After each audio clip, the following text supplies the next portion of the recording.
নমস্কার বন্ধুরা, তোমাদের সবাইকে দয়াবতী দিয়া বাংলা চ্যানেলে অনেক অনেক স্বাগত। আজকে হলো সোমবার, সপ্তাহের একদম শুরু। আর কেমন আছো তোমরা সবাই সেটা কমেন্ট করে জানিও। আমরা কিন্তু অনেক অনেক ভালো আছি। তো দেখতে পাচ্ছ আজকে কিন্তু সকাল থেকেই ঘর বাড়ি পরিষ্কার করা শুরু হয়ে গেছে। আর এটা তো আমাদের প্রথম এবং প্রধান কাজ বলতে পারো, ঘর বাড়ি পরিষ্কার করা। এটা না করলে যেন ভালোই লাগে না। আর এখন যেন বেশ গরম পড়ে গিয়েছে, একটু লেবু জল খাচ্ছি।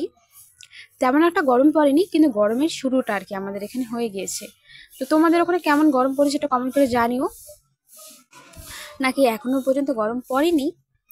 আমাদের তো এখন সোয়েটার পরে কোনো দরকারই হচ্ছে না, এতটা গরম মনে হচ্ছে আর কি।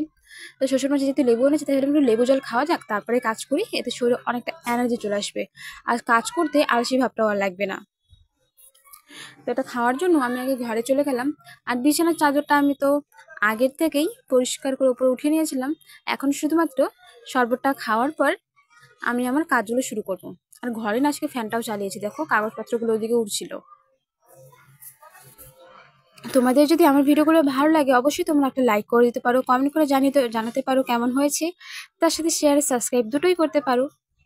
তো ঘরে যেহেতু দেখলাম একটু একটু ঝুল হয়েছে, তাই ভাবলাম আজকে সোমবার, আজকে একটু পরিষ্কার করি। আর তাছাড়া ঝুল না এমনি পরিষ্কার করতে গেলে পরিষ্কার হতে চায় না। আর যেহেতু এখানে সাদার পুটিং করা, তার কারণে আরও বোঝাই যায় না। এইভাবে যখন দেওয়াল দিয়ে মুছি না, তখন না চোখে না পড়লেও এটা সাজে ভালো পরিষ্কার হয়ে যায়। তো এটাতে আমি ঘরও মুছি, আবার দেওয়ালগুলো এইভাবেই পরিষ্কার করি যাতে একটু চকচকা থাকে, তার জন্য। এবার বিছানায় উঠে বিছানা কিনার দিয়ে এগুলো যেগুলো রয়েছে না, এগুলো পরিষ্কার করলাম। আর ঘরের জানলার পর্দাটা খোলা রাখার কারণে সবকিছু একদম অন্ধকার আর কালো কালো দেখাচ্ছে। তো চলো বন্ধুরা, আজকের ভিডিওটা আমি বেশি বড় করবো না, এখানেই শেষ করব। আর অনেক কাজ রয়েছে, এখানে সম্পূর্ণ ভিডিওটা বানাতে পারিনি। সবাই ভালো থেকো, সুস্থ থেকো, আর আমাকে একদমই ভুলো না। আমি আগামীকাল আসি আবার তোমাদের সাথে দেখা করতে। চলো সব ভিডিওটা।